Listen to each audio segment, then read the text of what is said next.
क्योमासा नामको यो गोरिला अहिले सामाजिक सञ्जालमा निकै भाइरल भइरहेको छ र खास गरी जापानको चिडियाखानामा बस्ने यो गोरिला आफ्नो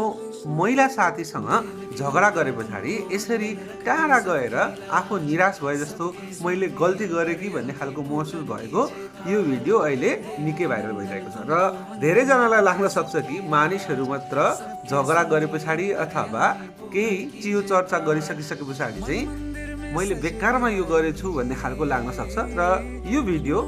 एकजना भिडियोग्राफरले खिचेका थिए जसमा चाहिँ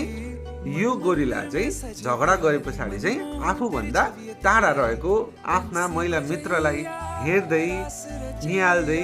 आफूलाई चाहिँ गिल्ट फिल भए जस्तो गरिरहेको छ र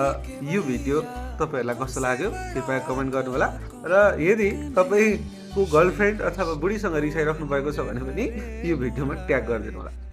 क्योमासा नामको यो गोरिला अहिले सामाजिक सञ्जालमा निकै भाइरल भइरहेको छ र खास गरी जापानको चिडियाखानामा बस्ने यो गोरिला आफ्नो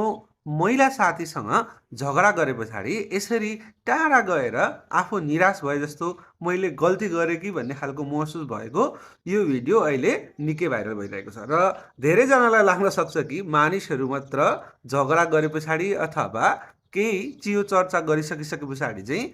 मैले बेकारमा यो गरेछु भन्ने खालको लाग्न सक्छ र यो भिडियो एकजना भिडियोग्राफरले खिचेका थिए जसमा चाहिँ यो गोरिला चाहिँ झगडा गरे पछाडि चाहिँ आफूभन्दा टाढा रहेको आफ्ना महिला मित्रलाई हेर्दै